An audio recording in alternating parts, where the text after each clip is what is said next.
Balik lagi di channel cerita hororku. Oke, di versi radio horor malam ini, gue bakal ceritain cerita tentang pelaku pesugihan Nyai Puspo Cempoko. Yang belum pernah dengar ceritanya, kali ini gue bakal ceritain cerita pesugihan Nyai Puspo Cempoko.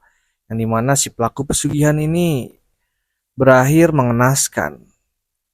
Dia tewas oleh Nyai Puspo Cempoko karena dia melanggar pantangan dari pesugihan tersebut. Gak pakai lama, gue bakal langsung ceritain cerita horornya. Tapi sebelum gue lanjut ceritanya, buat kalian yang belum subscribe channel cerita hororku, tolong di subscribe dan klik tombol loncengnya, biar kalian gak ketinggalan cerita-cerita horor lainnya. Oke, langsung aja cerita hororku dimulai. Sudah beberapa bulan, kita panggil aja si pelaku pesugihan ini bernama Rusdi. Nah, Rusdi ini merantau ke Jakarta.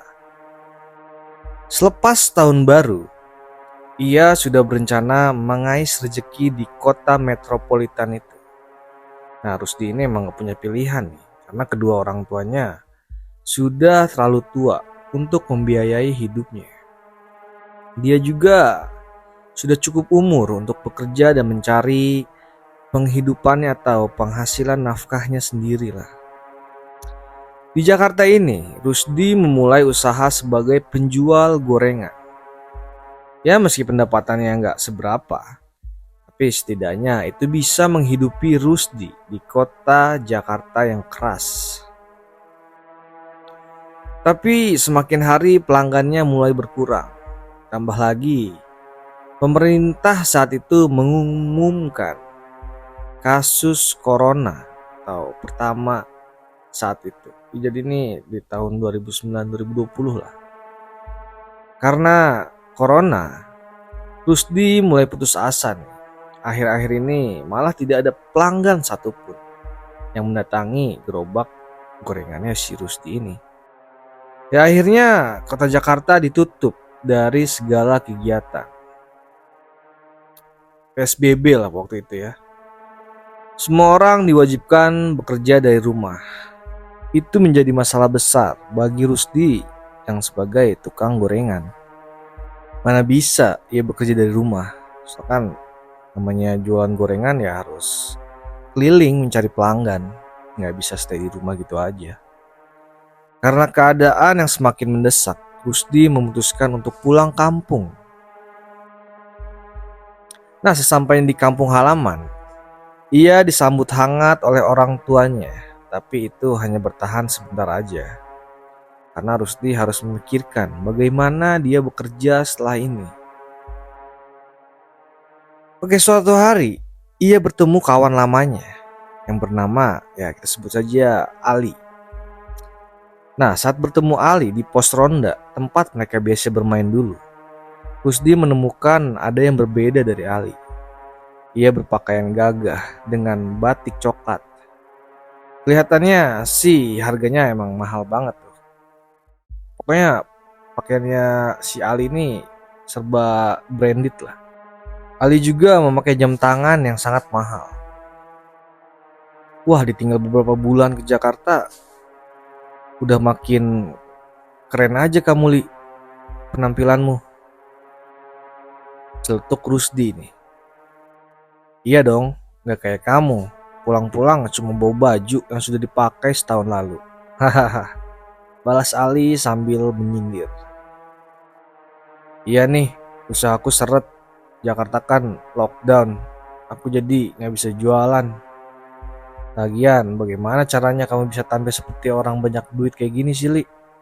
Padahal kita kan sama-sama mulai dari bawah waktu itu. Sekarang kamu malah udah duluan kelihatan sukses begini, Li. Keluh Rusdi dan sambil bertanya pada Ali untuk meminta solusi mungkin. Ali lalu menceritakan bahwa ia melakukan pesugihan Nyai Puspo Cempoko.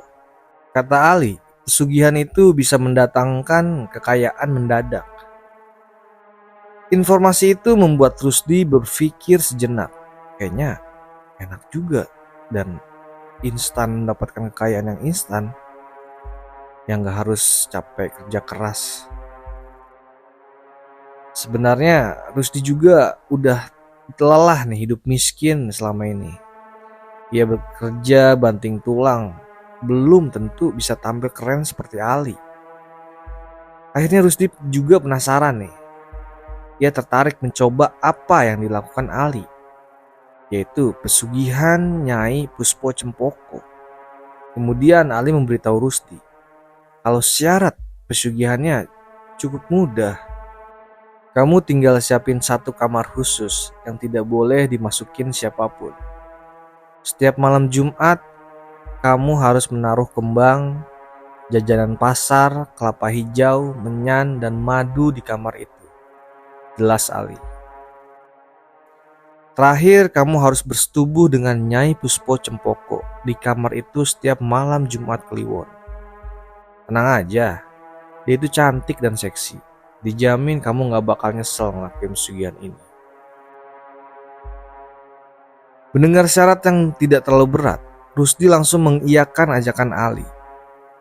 Bayangan memiliki banyak uang membuat Rusdi bersemangat bertemu Nyai Puspo. Dan akhirnya Ali pun memberikan bacaan-bacaan khusus lah untuk bisa memanggil Nyai Puspo itu. Malam ini tepat malam Jumat Kliwon. Rusdi sudah lama menyiapkan kamar kosong di belakang rumahnya untuk dijadikan tempat ritual.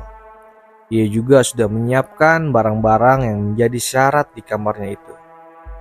Sekarang Rusdi sedang menunggu kedatangan Nyai Puspo sambil menahan rasa gugupnya.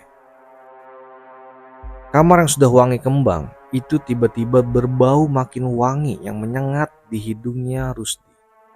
Rusdi semakin deg-degan karena Rusdi harus melepas keperjakaannya kepada makhluk halus atau siluman yang disebut Nyai Puspo Cempoko. Tapi ia berusaha menenangkan diri dengan menutup matanya dan mengatur nafas dengan baik. Saat membuka mata, Rusdi melihat lamat-lamat ada seorang wanita cantik dan seksi di depan matanya. Tubuhnya yang berlekuk dibalut dengan pakaian khas wanita Jawa dengan berselimut selendang hijau di lehernya. Astaga, benar kata Ali, kamu memang cantik sekali Nyai. Seru Rusdi pada Nyai Puspo.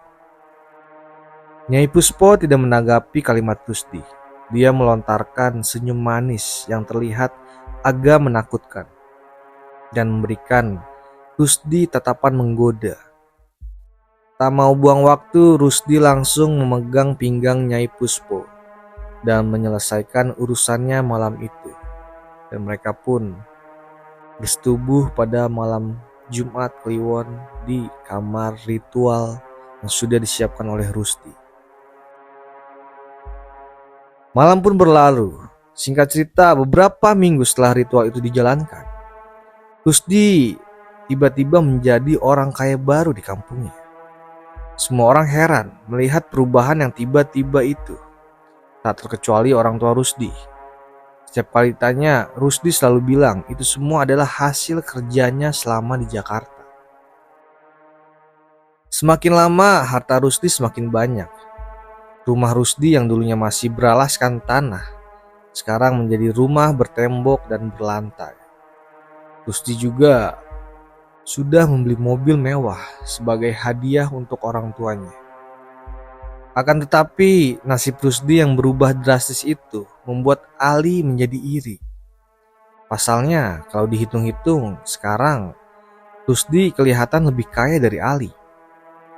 Dia sebagai orang yang menyarankan Rusdi berbuat bisnis klinik atau pesugihan Nyai Puspo Cempoko itu, sedikit agak menyesal nih.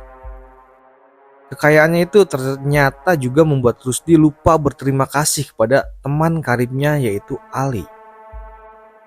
Kesal bercampur iri, Ali berencana untuk memberi Rusdi pelajaran. Ia kemudian menyewa seorang PSK untuk menggoda Rusdi. Ali menyuruh wanita itu untuk masuk ke kamar belakang di rumah Rusdi saat malam Jumat Kliwon. Ia berjanji akan membayar mahal wanita itu kalau dia berhasil menggoda dan menaklukkan Rusdi. Singkat cerita, malam itu adalah malam Jumat Kliwon. Waktunya Rusdi untuk memulai ritual seperti biasa dengan Nyai Puspo Cempoko. Dari pagi ia sudah bersemangat menyiapkan sesembahan karena ia sedang ingin sekali membeli mobil dan jam tangan baru yang lebih mahal lagi harganya. Setelah selesai membersihkan diri di kamar mandi, Rusdi lalu bergegas menuju kamar ritualnya. Tapi sampai di sana, ia dikagetkan oleh seorang wanita yang ia tidak mengenalnya sama sekali. Ia memakai baju super ketat dan minim. Riasannya di wajahnya begitu tebal. Wanita itu juga terlihat cantik sekali dengan rambut pendeknya yang hitam legam. Rusdi mulai jadi tegang melihat wanita itu. Nyai Puspo tiba-tiba saja hilang dari benaknya. Rusdi tidak tahu kenapa dia bisa mudah terbuai seperti ini. Akhirnya ia tak tahan dan langsung menuju ranjang tempat wanita itu duduk. Namun, sedang enak dimadu cinta dengan wanita atau PSK yang disewa Ali untuk menggoda Rusdi. Tiba-tiba ada angin kencang berhembus di dalam kamarnya. Rusdi terkejut dan melepaskan diri dari wanita itu. Dan tiba-tiba Rusdi melihat sosok Nyai Puspo dengan wajah yang seram sekali. Matanya menjadi merah membelalak dan rambutnya menjadi gimbal dan berantakan. Sosok itu sangat marah dan langsung mencekik Rusdi hingga Rusdi sulit untuk bernafas. Melihat itu, PSK tadi buru-buru keluar meminta pertolongan warga sekitar. Namun nahasnya Rusdi sudah ditemukan tidak bernyawa saat orang-orang datang untuk menolongnya. Akhirnya Rusdi dinyatakan tewas pada malam itu. Dan keesokan harinya Rusdi harus dimakamkan oleh kedua orang tuanya. Kabar Rusdi meninggal pada malam Jumat Kliwon itu sudah sampai ke telinga Ali, teman karibnya Rusdi, yang memberikan atau yang menyarankan Rusdi melakukan pesugihan ritual Nyai Puspo Cempoko. Setelah seminggu kematian Rusdi, ternyata Ali mengalami hal-hal yang janggal atau hal yang aneh. Setiap malam Ali selalu didatangi oleh atau dihantui oleh setan yang menyerupai Rusdi. Setiap malam ia selalu diganggu, sampai Ali pun sudah tidak kuat lagi menahan gangguan tersebut. Setiap malam Ali selalu berteriak-teriak tidak jelas, meminta tolong kepada warga sekitar, tapi warga sekitar pun bingung menolong Ali. Dan akhirnya setelah sebulan, Ali tiap malam berteriak-teriak dan dia dinyatakan menjadi orang yang sudah tidak waras atau menjadi orang gila lah di kampung halaman tersebut. Dan pada akhirnya Ali pun dibawa ke rumah sakit jiwa dan dirawat di sana sampai saat ini.